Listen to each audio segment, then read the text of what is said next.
What's up, everybody? I'm Rustyman, and this is Game Talk, and I'm joined by SilvaWolf. G'day, Rusty man. Hey, buddy, what's going on? Not a whole lot, mate. Just chilling out, watching some racing, and trying to keep up with what's going on game news-wise. Yeah, fair enough. We will jump into that in a second. But starting off with, what else you been up to this week? Playing Resident Evil. Okay, number 7 or number 4, which one? Both. Okay. yes. Been well. Let's be honest. Resi Evil coming out. You've got to get a bit of old school Resi in too, don't you? Well, yeah, you'd think so. But 7 is my first Resident Evil. And what a great Resident Evil it is to jump into. Well, yeah. Wow, what a great game. So far, it's been pretty good, except for the washing my pants part. Yeah, I can understand that. It certainly plays with the anxiety levels. It is a bit of a... It feels to me like a return to a true horror game. Well, I mean, that's not a bad thing. No, definitely not. Because I think they kind of suffered from that thing everyone suffered from. They found that Left 4 Dead was popular, and they tried to replicate that. Yes. Look, Left 4 Dead was certainly popular, but... Like Resident Evil 5, for example, was what I'm talking about, where it's just a co-op shooter at that point. Yes. And you know what? Resident Evil 5, it had its enjoyable parts, it really did. But, I mean, go back to Resi 2. And, I mean, for me, Resi 2 was by far one of the standouts. I mean, we've come a long way from that. But the games that Resi was producing weren't up there with what they could have been. I mean, it's a lot like Final Fantasy. Everyone looks back to a previous game in the series as the one you have to play that's actually good. Yeah, totally. Like 4 in Resident Evil or 7 in Final Fantasy. Exactly. 7, 8, even 10 later on with the Final Fantasies. You know? Yeah, and I then mean, they everyone dropped, has a favorite. 5 games that no one cared about until the 15th one? Yeah, true that. Which is kind of crazy. But look, for me, Resident Evil 7 is... it's the type of game that you really want to involve yourself in. It's the type of game you don't want to involve yourself in. You know, it's scary. You're constantly battled and plagued by the fact that you've got no health, you've got no bullets, and you're fighting things that are determined to cut you up. It's great. Yeah, there's nothing wrong with that. I mean, it has been enjoyable when I wasn't scared out of my mind. Yeah, it's definitely a return to the real horror that a Resident Evil represents, and it's balanced. Yeah, you know, horror survival games. You know, they're that balance of action and usually puzzles, which form a key part of what a Resident Evil game is. But you know, if you've got too much ammo, things are just too easy. Very true. And so it builds on the anxiety. Do you want to stand at this door for 5 minutes looking into this dark room knowing there's something? Probably then you walk into it and nothing happens? Yeah. I found that myself in the first hour that I played. When I was walking into a dimly lit room, I was waiting for something to jump out. But when I was walking down the lit up hallway, I was surprised when something did. Most definitely. I know the hallway you're speaking about. That one is, yes, one of the initial shocks. It was fantastic. I wouldn't say that. For me, Resident Evil 7, by far, one of the best Resident Evils to come for a long time, and a return to good form. Definitely one of the games that will go down as a classic for sure. Yeah, well, that's a good thing. Oh, most certainly. Because it's been a while since they had that good game, except for, well, in the horror genre anyway. True. Who was it? It was... Konami did PT recently. Yes. Which was supposedly like a playable teaser, hence PT, for the new Silent Hills. Of course. Which then got shit-canned when he left Konami. That's not a good... No, I wouldn't think so. But what are you going to do, right? That's most certainly. I think he's been a big part of many games for a long time. I think the repercussions of this will probably be felt for... Well, you've got to give credit to PlayStation for signing him on for exclusive stuff. And almost immediately at that. Yeah, I mean, his no-compete ended, I think, days before they announced. Yeah, it's pretty impressive. Very quick turnaround. But I mean, what can you expect? Yeah, a name like that hits the open market, so you've got to throw money at it. Most certainly. I mean, you'd be silly not to. Very true. You'd be silly not to. But look, as far as just a quick hashback to Resi, I mean, the RE engine that they released to boost the graphics are just fantastic. The graphics on Resi they are just fantastic. Yeah, well, that's a part of a good... I mean, I wouldn't say all games have to be graphically great. No, that's true. That's true. I mean, if that was true, Minecraft would never have taken off. Very true. Okay, but I mean, there's very few people who don't like a run at Minecraft. True. I know a lot of people now won't go near it because it's such a big thing. They already feel like they've missed it. Yes. Which is unfortunate. I can definitely understand that line. But I've got a few guys at work that won't go near it because they don't understand it at all. Fair enough. Yeah, it's unfortunate though. I think Minecraft is a classic. I mean, it's something that if I'm hitting a funk and I'm sort of between games and I'm looking for that little bit of something to do, yeah, Minecraft is perfect. Absolutely. It sort of gives you that mindless something to do. And that's exactly what it is. It's, And it's a good palate cleanser between big games. Brilliant. There's nothing wrong with that. You need it. To have that palate cleanser between maybe two big story games. Yeah, and sometimes you need that. I mean, games, we've spoken about Resi enough today, but I mean, the anxiety levels, the stress that comes from playing such an awesome game, I mean, it's pretty intense. And sometimes games like Minecraft, they're just a kickback, You just sort of chillax, find some zen. They are good. But now I've got a question for you on this one. How would you convince someone, or how would you sell Minecraft to someone who's never played? How would you describe it? How would I describe it? Because I took a stab at it last week, and I don't think I hit the mark on that. Oh, wow. It's a good one. Probably an easygoing survival builder, I guess. It's a tough game to explain. It is a tough game to explain. It is survival. However, you can always turn that off. Absolutely. I went with the other way, whereas I said it's kind of like an infinite Lego set. So I tried, but I don't think I did well. I think the more you know, the more you realise you don't know. And with Minecraft, there is just so much you can actually do. It's a very deep game, even though it looks very surface level, and there's not a lot to do. Very deep. I think it's enjoyable. There's so many aspects that take advantage. Do you want to set up a survival game? Do you even want to complete it? Do you want to build a house? Do you want to build a house? Do you want to build a ship? Hey, you bored enough to try and get all the achievement? Yeah. There's so many different ways to play it. That's it. That's exactly right. It's a very multi-purpose style of game. I think it's really difficult to try and pin it down to just one type of thing, I mean, it's easy to say this game is action horror, this game is an MMO, that's action RPG. What is Minecraft? Exactly. It's not even games that you're trying to define by genre. That's not even a good way to describe a game. No, it's not. And as you said, Minecraft doesn't even fall into many of those. Ooh, speaking about how to define a game. Yeah. BioWare, next year, there is talk of them releasing a new title. Have you heard anything? BioWare's new IP, they announced it this week on their blog, which we will get to now. Here we go. So they said that they're wrapping up production on Mass Effect Andromeda, which comes out in March, and that this other IP they've been working on since 2012. So it's 5 years already. So it's got to be pretty far along. I was going to say it does. Look, I mean, it's BioWare. BioWare is pretty awesome. I mean, they're responsible for some pretty serious games. True. I mean, they seem to have very similar games. Like I would say, for example, the first Mass Effect, the one I actually played, was very much Dragon Age in space with guns. Who doesn't like Dragon Age? I'm not saying it's a bad thing. I'm just saying that's kind of their bread and butter. And this new one, as I said, it's been in development since 2012. EA said in their investment call to their investors, obviously, that it should ship this year.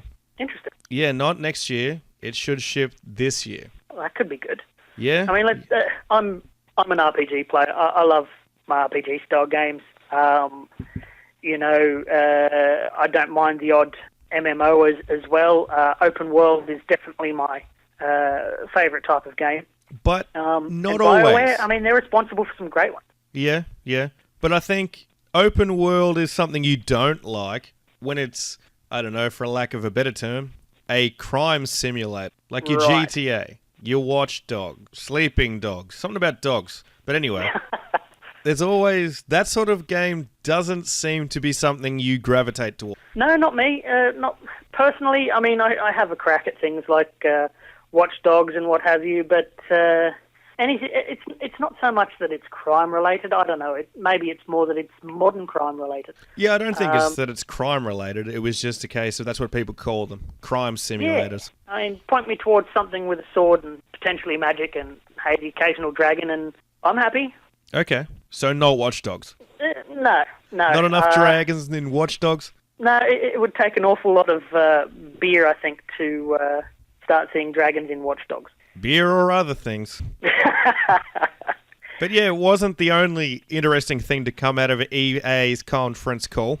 We also had that their new FIFA game, of course, they're going to do another one. They sell boatloads every year. But True. The interesting part is that they're continuing their story that they started in last year. Okay. So their single player is literally a sequel to last year's game, which is very weird for a sports game. I was thinking that. I really haven't had much to do with sporting games, so I couldn't even begin to see or think about how that would fit together. But if they feel they can do it, I'm sure there's a huge fan base. I know there's a huge sporting fan base out there already, but how a sequel will fit together, I don't know. Best luck to it. Yeah. The NBA games, you create a character, you try and win the championship, then next year you do the same thing. Okay, so like a second season type thing. Maybe. With this FIFA one, there was stories, apparently. There was a story to it. Okay. But I didn't play it. Not a FIFA guy. Which is Fair fair enough. enough. Not everyone is. No, that's true.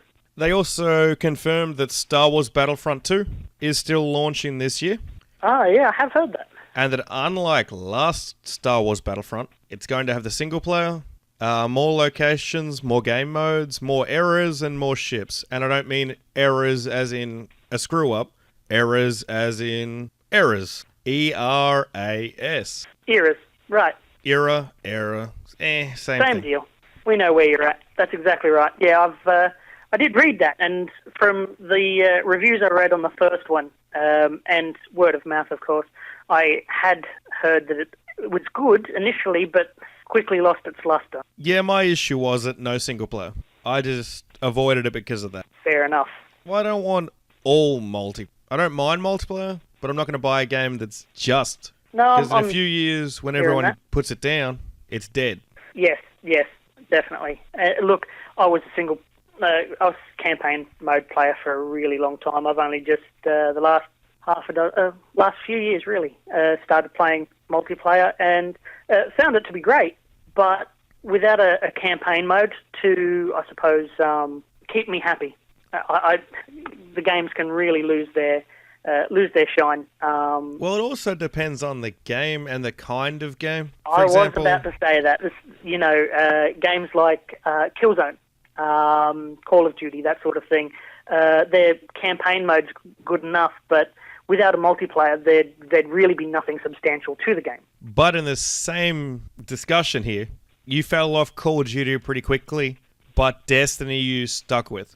Destiny was great. Because it's very different. But, no matter how you put it, I went into Destiny and thought, this is a great game. Yep. But as a standalone solo player, and only the second FPS game I'd ever really picked up, I thought to myself, well, it has clan options. It would be probably for the best to actually start one. Yeah. And make something of it. And if I could, from that point on, the game, I would get more from the game. And doing so really helped. The reason for that is, like any game that releases expansions and DLCs and all that sort of jazz, once you've beaten a certain aspect of it, you get to this point where you're like, okay, now what? MMOs have that problem for me. It just happens. When I hit max part level, of the game. I'm over. Yep. I don't want to do the gear treadmill where you get everything, they bring out an expansion, makes it all shit, so now you've got to start again. Fair enough. That's no fun. And that's kind of where I found having a lot of clan mates. I mean, not necessarily a lot, but having a core group of clan mates really was fantastic. Yeah. We could focus on setting goals for ourselves, doing new things. I mean, at one stage, I think we were, was it Crota? Just killing Crota with grenades. Yeah. Tanix was like punches only. We tried to punch him off a cliff. You know, there's like just the random things to keep things interesting. And that really, really kept the game fun between those DLC and the expansions that came later. So 3 years, once I completed the last DLC, it was time to put the game down for a time, I think. Okay. Well, at least you'll be fresh when apparently the new one hits this year sometime, or at the end of the year. Yes. You'll be ready for Destiny 2, if they call it. If they call it that. You know, when it does eventually come out, it is definitely something that I'd be going back to. The first one was such an enjoyable game for myself. Yep. It was really good, and I had a great core group of guys that were active players with us there as well, and with any luck they'd be getting it too, and we could all catch up where we left off, but we'll see what happens when we get there. Fair enough. So, another bit of surprising news that EA announced, they have another Need for Speed game coming. Ooh, interesting. Their last two have been questionable at best. That's what I was thinking. I would say the last 10, to be fair. But we've had two on the new consoles, or newer console, and neither of them been great. Fair enough. I can't remember the last Need for Speed I played. See, I always play them, because as a kid, I always played them. So Yep. now they've earned that spot, if you will. So I always give them a bit of time before I throw it away. Fair enough. Well, apart from EA's news, Nintendo news. Here we go. This will be great. Nintendo's never does bad things lately. Okay. They had a Nintendo Switch video, which they were demoing in Portugal, and it revealed the dev menu, which let everybody know that they have a 64 gig model coming when they're launching with a 32. Uh-huh. Well, that's going to help with day one sales. Yeah, not great. Speaking of sales, the Wii U life-to-date sales have not gone well. Their last, quarter, they announced they were down 75% on the year before. Wow. And they were already selling like crap. Mm-hmm. So, Nintendo in trouble. Certainly sounds that way. I mean, And just to make the people that bought the Wii U feel great, the last game coming to the Wii U has now been cancelled. unhappy fans, I'm sure. What happened to Nintendo? I don't know. I really don't know. Nintendo was awesome. I mean, in the 80s, okay, Nintendo was the in thing. I mean, it was the best. Hey, calm down, Sega kid here. Hey, man, Sega came later. Okay, I had a Sega too. Okay. Well, you know what they say about the Mega people Drive that as come well. first. They're not They were generous great. lovers. There's very few consoles that I haven't had. Yeah. Starting from, what was it, an Atari 400. Okay, that Atari 400, Atari 500, it was old. But it You're was great. dating yourself here. I know, man, I know. But still, the whole thing with Nintendo, I mean, they fluctuated. Yeah. Nintendo 64, I mean, glory days or what? True. Okay, and then you look at the games they had for that, and then look at what they're releasing now. What's the problem? They've gone gimmicky, and they've lost a lot of third-party support. Gimmicky, that's exactly how I'd put it. Yeah, like move controls, silly big tablet. Now it has move controls and a silly big tablet. Yeah, so they've gone gimmicky. Right. Well, you know, and look, gimmicky is definitely a word that I would use to, I suppose, label what they're doing right now. When the Wii came out, it was an interesting and new concept for games like Zelda. Zelda was fantastic, Mario Party, that sort of thing. You know, it was pretty cool, but there needed to be more substance. You need to be able to use it with games of substance. There needs to be something more. Yeah, which, as I was alluding to before. Third-party support. They don't have it. They had it with the Wii. They didn't have it with the Wii U. Dead. Switch, no one's releasing shit by the looks of it. Yeah. I would, being as Nintendo was such a big part of my childhood, I would really hope that the Switch would work for them, but at the same time, that's more of nostalgia talking. I want them to do well. I don't want to see Nintendo off somewhere else. They could have a very real part of the console gaming market. See, I'm going to go the other way. I want them to die. I want their console business to die, so that then I can play the new Mario on my Xbox and PlayStation. Because look at, oh my God! Right. look at the success they've had putting their stuff on other consoles or other things. With the phone, for example, Pokemon Go, they were making millions of dollars a day, and their stock went up, 30%? But was that Nintendo? Wasn't that someone else? I mean, Nintendo had a part of it. Oh yeah, their stock came back down, but they were personally $4 million a day. That's ridiculous. Nintendo had such. Their name helps them sell a lot of things. I mean, I can't tell what their market is like in other countries, but here, I mean, we say gimmicky, but really it's just appealing to a much younger generation than it is. Well, they are aiming for a wider audience. Yeah, the thing is, I think by aiming for that wider audience, what they're doing is, I suppose, they're cutting off access to players like ourselves, I suppose, who like a more serious kind of game. Absolutely. As I was saying before, I wouldn't want to see Nintendo go personally. I mean, don't get me wrong, the idea of being able to play Mario on your Xbox and whatnot would be enjoyable and all, but... Mario and Zelda everywhere. Zelda, man, big fan here. Big fan. I've never played one. Not even one. Not even one? Not even one. Wow. Yeah, not great. Wow. I'm not even going to get into that. Well, as I said, I haven't played any Resident Evil. Yeah. No Zelda. No Final Fantasy. You're missing out, my friend. What else? There's got to be heaps more. Oh, look, but then different type of games appeal to different types of people. Okay, But I play anything. You like your NBA games. For me, sport games, I've never really taken to them. I think the closest I get Forza. I love a good car. Car racing is great. That's it. Well, see, those are games, like we were talking about before, that really do require the graphics to be pretty high up. True. Very true. Whereas some games like, Stardew Valley, for example, recently hit the Xbox One. Yep. Doesn't need to look great. Plays fantastic. I haven't played it. I did see it there. I haven't really had much experience or anything to do with it. You ever played Harvest Moon on the Super Nintendo? No, I didn't. It's pretty much Harvest Moon. Basically, you run your own farm. There's stories to it. It's pretty good. I enjoy it. Okay. It's a good, relaxing game. Okay, so would you sort of put it down as Minecrafty in that sort of category of relaxed gaming? In some ways, yes. But in other ways, addictive as hell. So is it kind of a relaxed graphics kind of farm simulation? Pretty much. I mean, I'm not going to say Farmville, because Farmville sucks.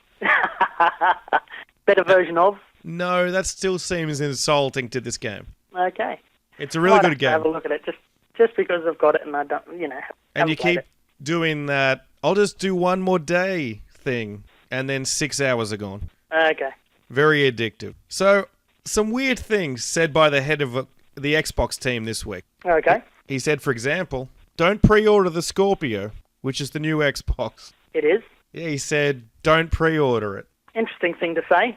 Well, to be fair, his full quote was, don't pre-order it until we've shown you games on. Okay. Why do you think he'd say that? Bad approach. He said he's happy that people want to pre-order it, but his advice would be to wait and see. Okay. Now, do you think that somewhere along the lines he's thinking that they might end up pushing back release? No, I'm still hearing that it's on target for the end of the year. Okay. And even if you pre-order it, what does it matter if it's March next? Pre-ordering now, pre-ordering later, that doesn't really change. But if you pre-order, don't pre-order it at EB Games. Why is that? Well, the Nintendo Switch, if you don't pick it up within 2 days of release, even if you've pre-ordered and paid in full, they'll give it to someone else. And you can wait for the second shipment. Oh, wow. Yeah, they're still doing that then. What a bunch of nice guys. Hey, I went down 24 hours after release for the PlayStation, and they'd sold my PlayStation to someone else. God damn. Which wouldn't be a major thing, but they called me back about 3 days later, and they sold me someone else's. So you were part of the chain. You were part of the problem. Definitely. I mean, let's be honest here. PlayStation. You pre-order, you want your PlayStation. Same thing for your Xbox. If you pre-order it, you want it. You know what's bad? I don't know who to pre-order through anymore. Yeah. Because I pre-ordered the Xbox One with JB Hi-Fi. Yep. And they didn't do a midnight launch. Okay. So I had the day off. I'm reading tweets of all these other people playing with theirs. Oh, no. And I have to wait till 9 a.m. Oof. I had the night off. I'm wide awake. Wait till 9 a.m. So I'm like, Look, I'm okay. a bit of a fan of the midnight launch, let's be honest. I mean, if you've got the option to get in and get something done, and I mean, we're in Australia. We've got pretty slow internet compared to the rest of the world. Okay, we've got to go through downloads anyway. Horrible, yeah. It is horrible, So, I mean, midnight launches, yeah, I'm a fan.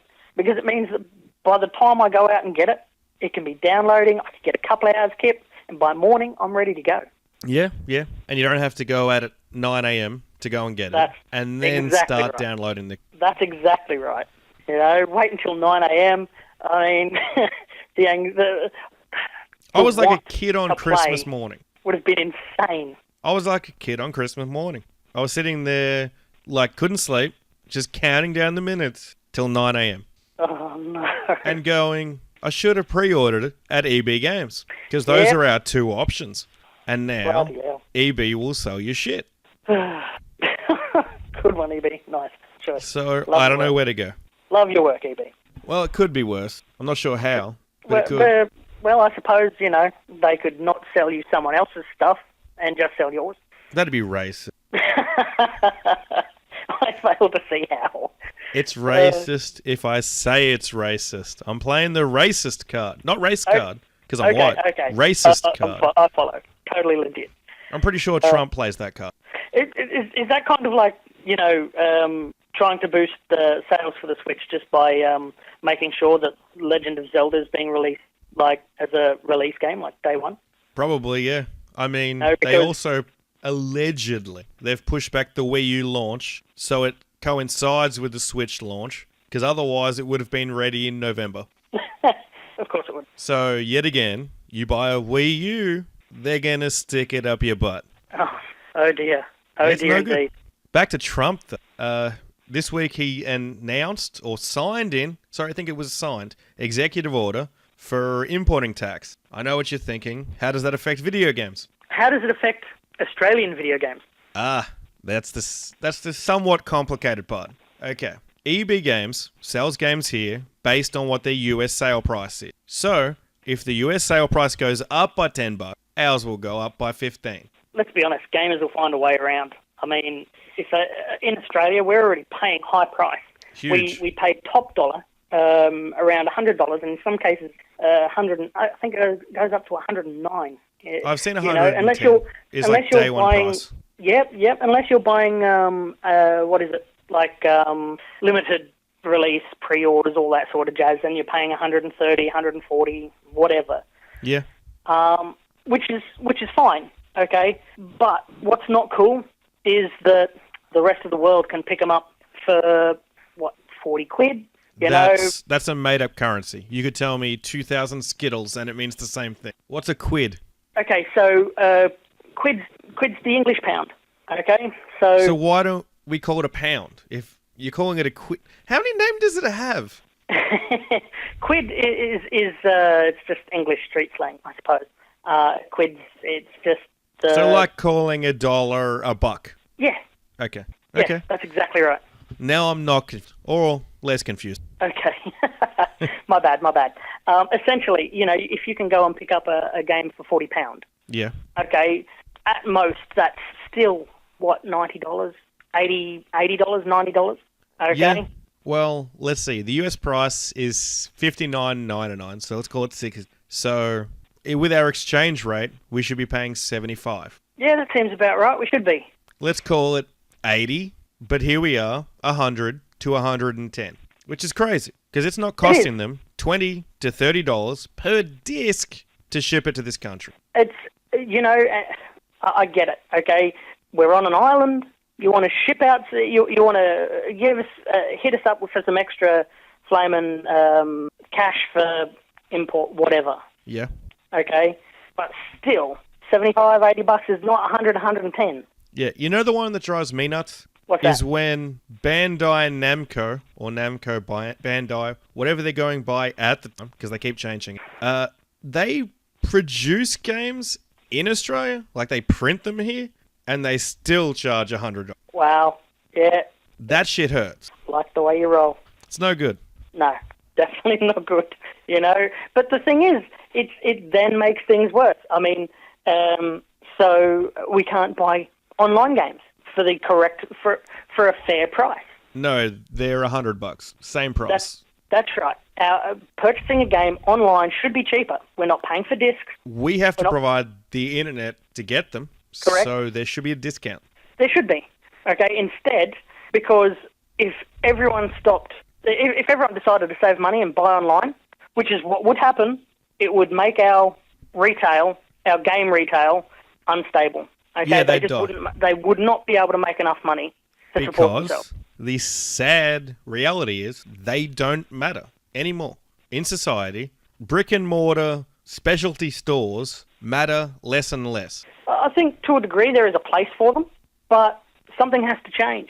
Yeah, I think the biggest issue is it's the high rate of our minimum wage versus the States, where theirs is like $7 and ours is 17. That's why they charge more, particularly the specialty stores, like your EB Games that only sell video games. They have to make the money to pay the minimum wage, and they only sell video games. So they need to have some sort of markup. I get that. I do. Everyone's got their costs, and you've got to cover the bottom line. Yep. I really do. Which However, is why you've seen they've pivoted. Why is that enforced onto a online download? Well, the reality is Microsoft still has to sell their next console. Sony has to sell their next console. So they need a store that people can go into to buy the console. So they can't get them offside because then they won't stock it. Like EB didn't stock the PSP Go because it was all digital. Yep. So it was hard to get, and it didn't sell well because of that. Yeah. It's like, so that's why they still I don't know, releasing a game with very little advertising. Like what? Like, I don't know, let's say Fallout 2, Titanfall 2, smack bang between, COD and Battlefield. Yeah, that wasn't smart. That was EA being EA. I've played all three of those games, and I'll tell you now, I didn't even play Titanfall 1. I only picked up Titanfall 2 because someone referred me to it. Well, Titanfall 1 suffered from the same thing Star Wars Battlefront did. No single player. Right. Whereas 2, single player was arguably the best bit in that game. I haven't actually played the multiplayer for it. I spent some time setting up a character on it. Yep. But I played the campaign all the way through, and the graphics, the character movement, I was just blown away by it from the start. Yeah. It was, for me, one of the standout games that I've played in the last 12 months. It would definitely be one of the most standout games I've played. Yeah, it's kind of unfortunate that they announced this week that sales didn't do great.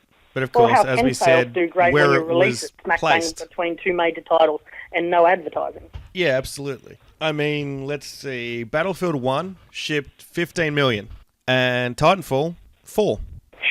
Oh, it's rough. Battlefield's great. It's got a great following. I mean, There's a lot of my friends heavy into it. I didn't mind it. It was something I had difficulty getting into. It was still a great game. Well, it's very different to COD. It's more, I call it the thinking man's shooter. It's not just running noob tube. You've killed 3 people. Well done. Yeah. Go tell them you fucked their mum. You know, Don't forget the teabag. big maps. Snipers actually matter. You're not. Yeah. Look at me. I'm quick scoping. Am I great now? Legit. Which is good. I mean, it needs to be different from COD. Otherwise, Well, COD I will eat enjoyed its that lunch. aspect of it. It took me a little bit longer to get used to things like tanks, trains, and blimps. You know, things that were a little further outside of my understanding. Being as I've very limited experience at FPS games. Yeah. You know, so that one took a bit of getting used to. But like I said, I had all 3. I had COD. I had Battlefield. I had Battlefield, and I had Titanfall. And of all do you 3 like of Titanfall? those, Titanfall was hands down the most enjoyable game of the 3. Absolutely. For me, personally. And also, it's the only game of the 3 where the DLC is free. Naturally. Which they've just announced more free DLC coming out soon. You know, and that does not make me upset at all. I mean, Titanfall was such a great game. You know, time-shifting platforms, wall running. And, you know, I mean, wall running is not a new thing. It's, you know, Destiny for 3 years. I mean, come on. Like, there's wall running, right? Yeah, but to be fair, But Titanfall 1 was the one that brought it back to the forefront. And Which is since all good then, and fine. most CODs have had it, and Destiny had it. Yes, but let me just say... It wasn't the first, but it was the one that that's brought it right. back. It certainly wasn't the first, but the smooth way that it really played out on Titanfall 2. You know, the one was the transitions same. between jumps, slides, wall runs. It was I'd almost go so far as to say it was seamless. Such a great game. And for lack of a better term, fun. It was fun. You know, the personalities that they put into the game made it very enjoyable. Yeah. And it gave you the ability to interact with that as well. And I think it's a game that could have a much, much bigger following than they've allowed to actually have. Yeah. I can't help but think, you know, is that intentional? I mean, not... I don't know. I mean, a lot of people have said they sent it out to die in between those two. The impression that I'm getting, you know, they're making money off it, that's great. But is the reason if they'd waited a couple more weeks, they'd have made a lot more money. You'd think so. But did they intentionally release it at that point in time just to grab what was left without taking away if you look at it from their 2 bigger releases? If they wanted a shooter, like a military one, you get Battlefield 1. But you want that futuristic thing that COD's been known for the last few years. Yep. Get Titanfall. And then a week later, COD came out. So maybe they were trying for a 1-2 punch. I don't know. If they were going for the 1-2 punch... You could have dropped it 4 weeks earlier. You'd have made sure that the advertisements were out there. I mean, drop it in September. Totally. You know, a little bit extra time would have had it in a much better place for a higher profit. Absolutely. You know, I mean... Really, and to be honest, from my standpoint, okay, it's just disappointing. Yeah. Because there could have been a much bigger... they could have had a higher profit turnaround. There could have been a much bigger fan base. We've also got to think that this hurts the chance of a sequel. And that's another disappointing factor. Which is a crime, really. It is. For anyone who's been a fan of Titanfall 2. You know, like I said, I didn't play Titanfall 1, okay, but the campaign mode of Titanfall 2, it's the kind of thing where you want to tell people about it. You want to get them involved. Yeah, I did. You want to have enough people around at any one time to play a decent game of multiplayer. Yeah, or just to talk about it. Totally. That being said, I hear they're actually releasing a new multiplayer for Titanfall 2.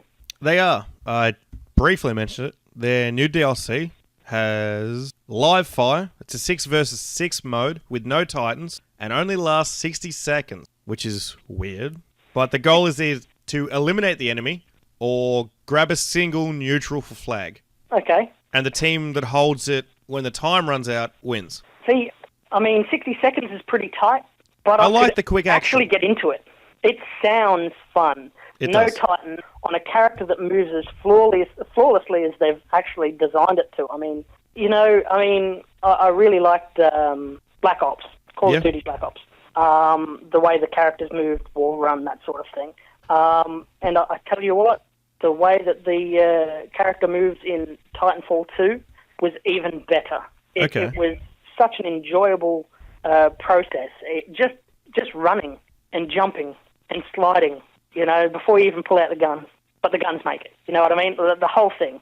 So a 60-second rapid-fire sort of situation where you throw people into a room, a map, I'm assuming small. Yeah, small probably. map, single flag, 60 seconds. Okay, I mean, that sounds fun. It does. It's also not the only DLC that was announced this week. What's going? Well, we had DLC, I'll call it that, for Dead Rising 4, which was costumes based off Street Fighter, Awesome. and 2 new difficulty modes. Ooh. Here we go. You get, hard and ultra hard, basically. Do you get anything additional for completing those after you've already beaten the game? There's an achievement for each one. Okay. Do we know if there's any trophy? I'm assuming not, considering it's exclusive to the Xbox at the moment. Okay. I think I read it was a 12-month deal from the 6th of December. So, still another, 9 months? 10 months? Cool. Yeah. So no trophies, at least not yet. And the other DLC was for a game I'm very interested in playing the DLC for, is Mafia 3.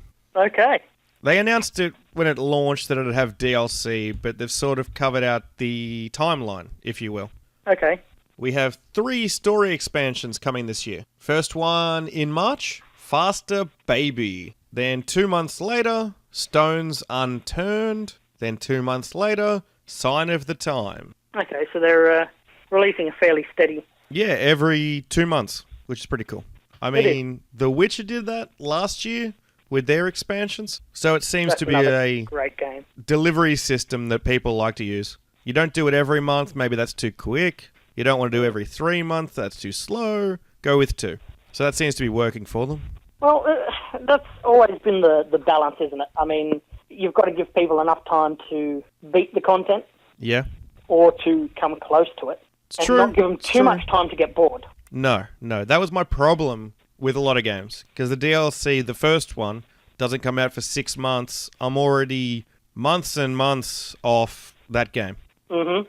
Well, once a player gets bored and puts the game down, the chances of them picking it up again, I mean, if they've moved on, it's hard to do. It's hard to go back and play a game once you've put it down. It's definitely not easy.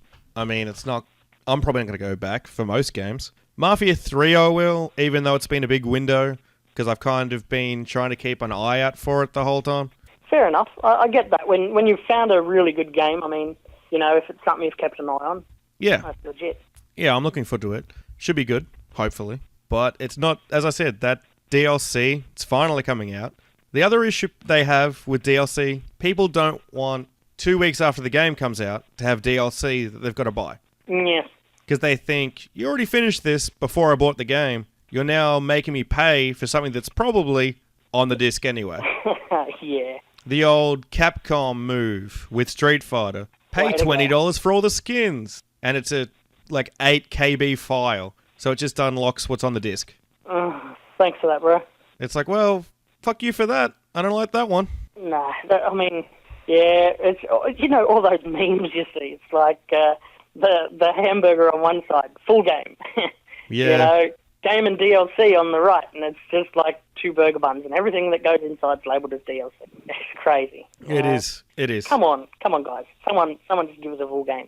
I like the old Diablo sort of style, where the main game comes out, you've got a beginning, middle, and an end, and then expansion is that. It expands on the game. It does, but that doesn't mean that the first part of I agree wholeheartedly. I mean, old school Diablo fan here, but it doesn't diminish from the fact that you beat the original game. Yeah. Because you really have beaten the original game. But the expansion to a Diablo game is just that. As you said, it is an actual expansion, and is in every case as far as Diablo is concerned. Yeah. Okay, the expansions have been worth paying for. Absolutely. If Diablo's your kind of thing, which for my case it was. Yeah, I could see that. I mean, there is no cow level. Well, there's supposedly no cow level. Well, there is. Just a heads up. Yeah, I know. Funny good news. Well, we went off Nintendo's bad news for console sales. Yep. Sony announced a really good number. Between October 1 and December 31 last year, they sold 9.7 million PS4. Solid. Almost 10 million in 3 months. That is great. That's over 100,000 a day.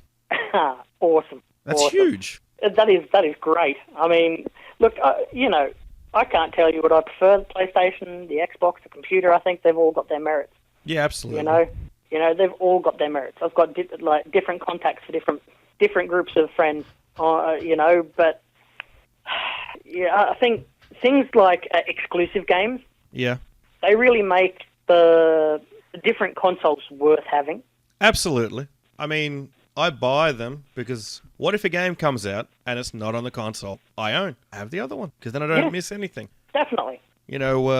The other thing that keeps drawing me towards the PS4 is I want to do the VR thing. Because that was one thing that probably drove sales for them a bit because that dropped in October. Yeah, I think it was. Yeah, it was. And then early December, they dropped The Last Guardian, which, although it didn't review well, and they announced this week it's got a new permanent price cut. Yeah. Which is down, there you go, $20 in the US, so a third of its price 2 months after it came out. Ouch. That means sales were shit. Yeah, for sure.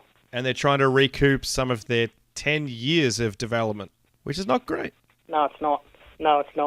But speaking about exclusives, and PlayStation at that, Horizon Zero Dawn. That looks real good. That does look really good. There's a fair few memes bouncing around about that one too. Usually saying something along the lines of, "Please don't be crap. Please don't be crap. Please don't be crap."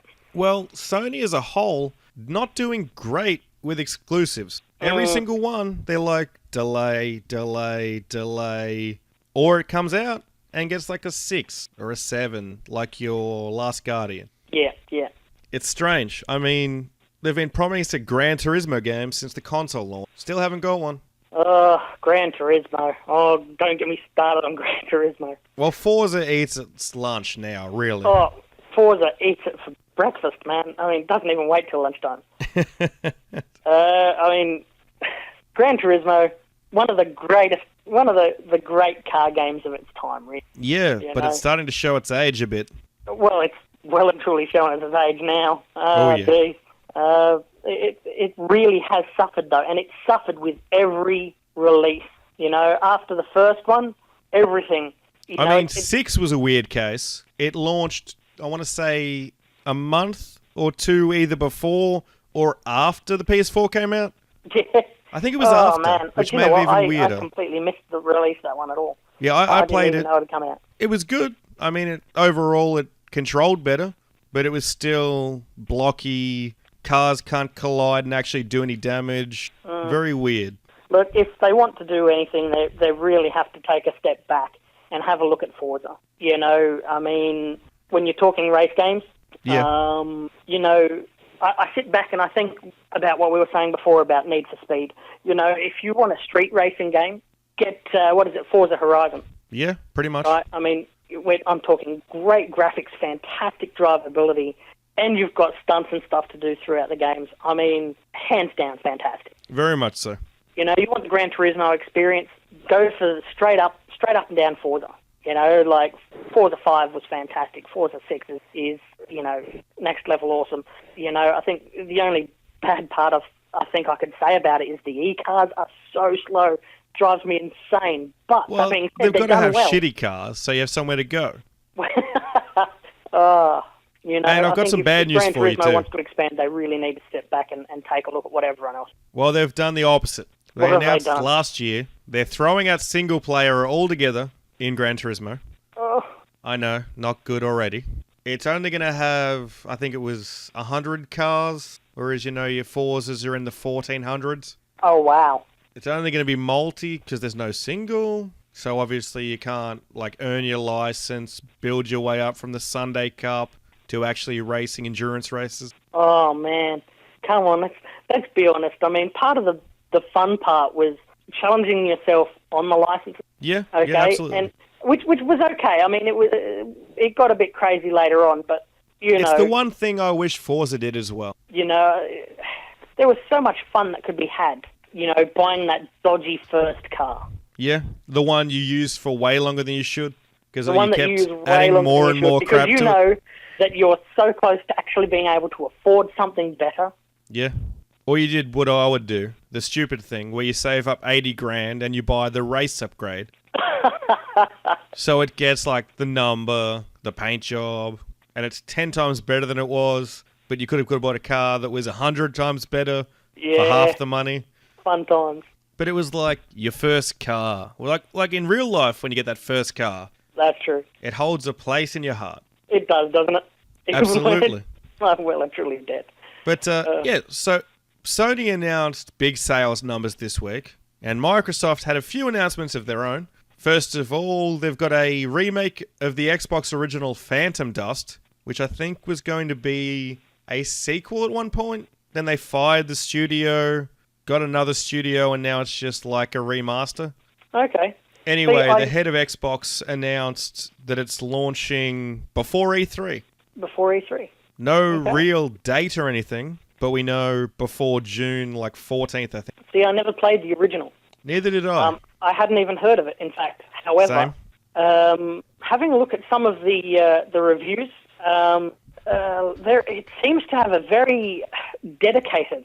Like a cult following? Yeah, cult following. They're very, very happy, almost ecstatic that this is going to be released. I mean, the cutscene I saw when they announced it, it looked pretty cool. Yep. I mean, it piqued the interest. I'll probably give it a go when it comes out.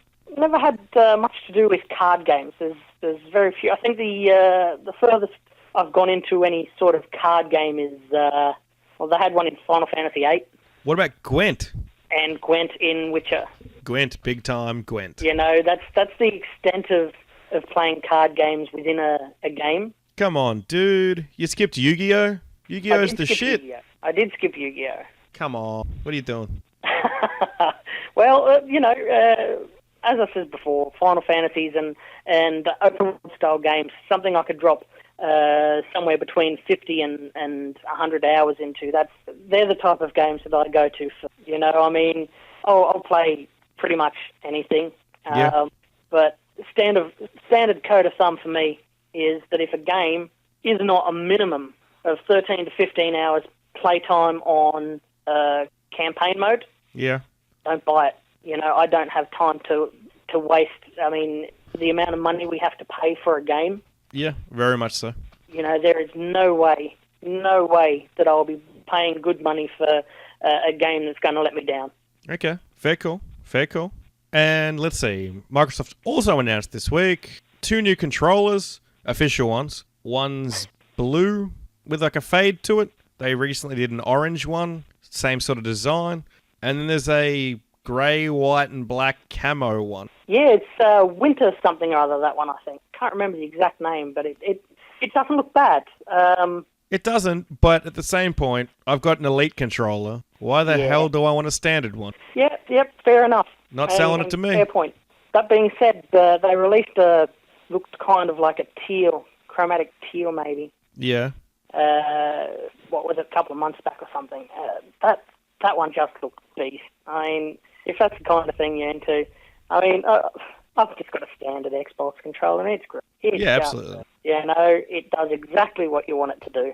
Well, the weird controller that was announced this week was from a third party. They're doing a retro Xbox One controller. It pretty much looks like a SNES controller. Oh, the old Super Nintendo. Yep. The old Super Nintendo one, yeah. I will say, that looks intriguing. I mean, I would love to sit back and say, nah, that doesn't do it for me. But the more I looked at it, I couldn't help myself. Yeah, I thought about picking one up. I thought, that's just too cool. Even just to use on my PC with an emulator or something. Yeah. I thought it looks pretty cool. Yeah, look, I'm not sure. It's I really don't know what it would do to gameplay. I couldn't say it would be any actual good. I don't think so, because the whole layout is different. Standard Xbox controller. Yeah, I mean, they've pretty much nailed gameplay on that one. They have. And it feels comfortable to use. For hours on end. Exactly. You know, and then, you know, they bust out this old school one. Like I said, it's, you know, it's one of those things I say to myself, no, you can certainly do without that. But the more you look at it, you get that grin. You want to pick it up. You know, it's got that retro sort of nostalgic feel. True, but I think if you pick it up, it's going to feel very, very cheap. I would like to pick it up just for the sake of having it.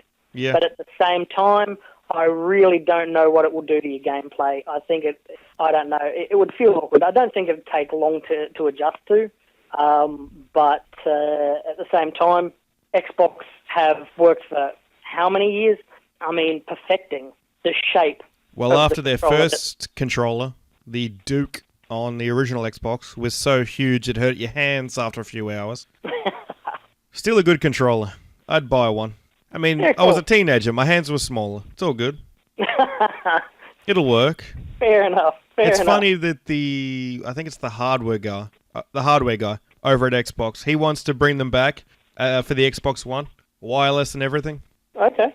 I'm like, that sounds pretty cool if you can get it done. See, I really, I was a PlayStation guy, you know, so I didn't have too much to do with the original Xbox. I was the same.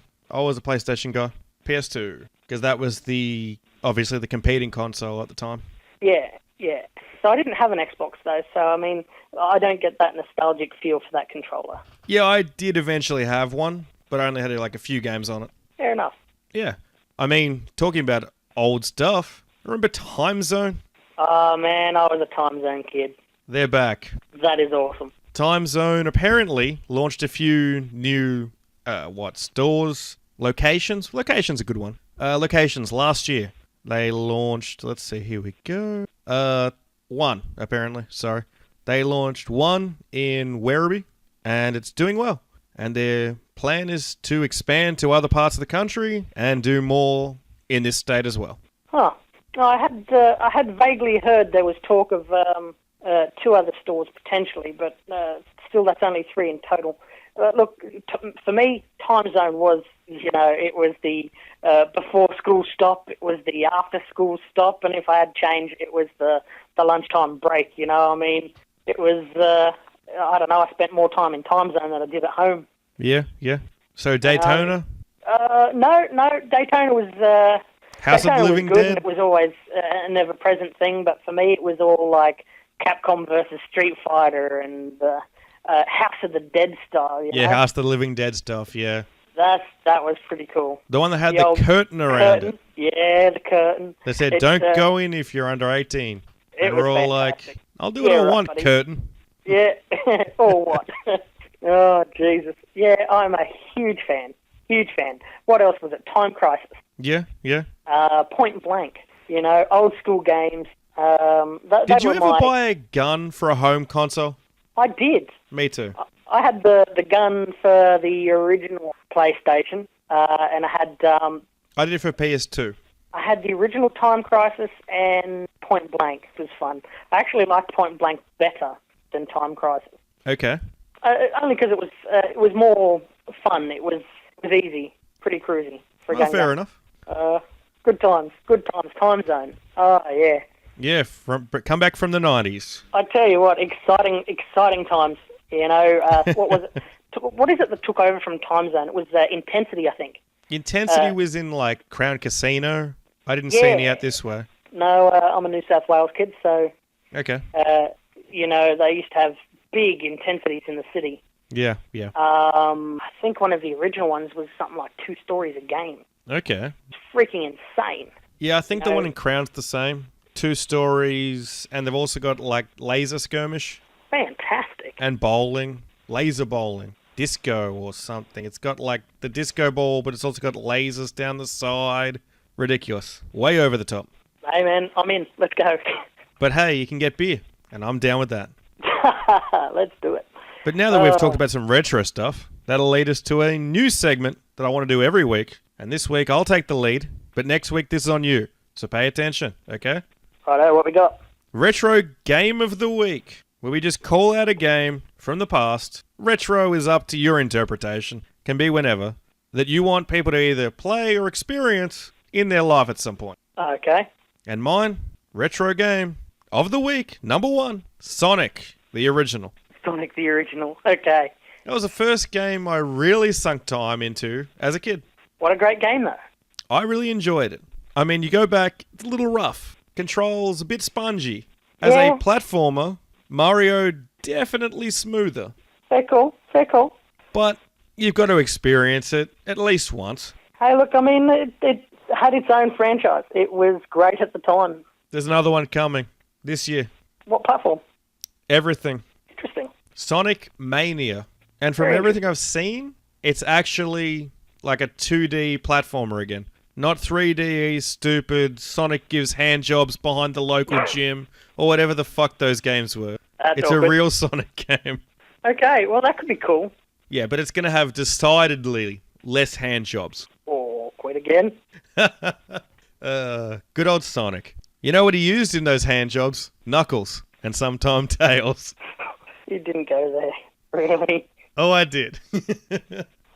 Oh, God. I went there. Sonic and Knuckles was a great game. Yeah, absolutely. Okay, guys. So here's the part of the podcast where normally we would take your questions. So send those to mail@gametalkpodcast.com. And normally we would read those and answer them here. So send them through. We'll get to them next week. But I guess that brings us to an end for podcast number 1. You may have noticed this week that I'm flubbing a lot of words, screwing them up. That's because I have an echo in my head because I'm missing parts from my mixing desk. I'll fix that by next week because that's driving me nuts. No good. No good at all. But overall, it's been fun. I've been enjoyed the first podcast. What about you, SilvaWolf? Yeah, definitely, Rustyman. It's been a great day. Yeah, it's been pretty easy. Sit down, talk some video games, not hard at all. Skill set I actually possess. Awesome. Until next time, guys, I'm Rustyman. This is SilvaWolf. Hooray, guys. We are Game Talk, and we'll be back next week, same time. See you later.